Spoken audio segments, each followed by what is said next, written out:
January 22, 2024 ಈ ದಿನಾಂಕ ಯಾರೂ ಕೂಡ ಮರೆಯಲ್ಲ. ಯಾಕೆ ಅಂತಂದರೆ ಇಡೀ ದೇಶವೇ ಸಂಭ್ರಮಿಸಿದ ದಿನ ಇದು. ಎಷ್ಟೋ ವರ್ಷದಿಂದ ನಾವೆಲ್ಲ ಕಾದಿದ್ದಂತಹ ರಾಮ ಮಂದಿರದ ಉದ್ಘಾಟನೆ ಆದಂತಹ ದಿನ. ಇನ್ನು ಅಯೋಧ್ಯೆಯಲ್ಲಿರುವಂತಹ ಈ ಶ್ರೀರಾಮನಿಗೆ ಮತ್ತೆ ಒಂದು ವಿಶೇಷತೆ ನಡೆದಿದೆ. ಅದೇನು ಅಂತ ಹೇಳಿದ್ರೆ ಸೂರ್ಯ ತಿಲಕದ ಅಭಿಷೇಕ.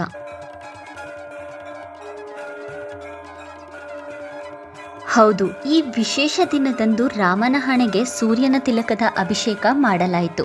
ಇದನ್ನು ಸಾಧಿಸಿರೋದು ಈಗಿನ ಮಿರರ್ ಮತ್ತು ಲೆನ್ಸ್ ಟೆಕ್ನಾಲಜಿನ ಉಪಯೋಗಿಸ್ಕೊಂಡು.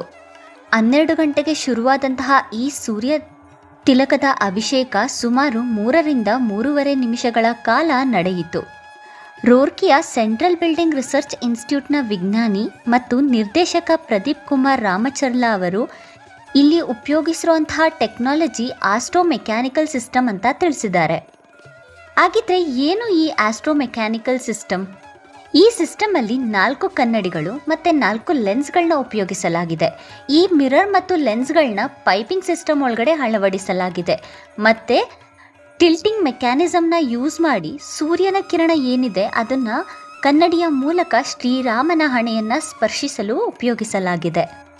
ಮತ್ತು ಸೂರ್ಯನಿಂದ ಬರುವಂತಹ ಹೀಟ್ನ ರಿಡ್ಯೂಸ್ ಮಾಡೋಕ್ಕೋಸ್ಕರ ಇನ್ಫ್ರಾರೆಡ್ ಫಿಲ್ಟರ್ ಗ್ಲಾಸಸ್ನ ಕೂಡ ಯೂಸ್ ಮಾಡಲಾಗಿದೆ. ಮತ್ತು ನಮ್ಮ ದೇಶದಲ್ಲಿ ಈ ಟೆಕ್ನಾಲಜಿನ ಯೂಸ್ ಮಾಡಿರೋದು ಇದೇ ಮೊದಲು ಬಾರಿ ಏನಲ್ಲ.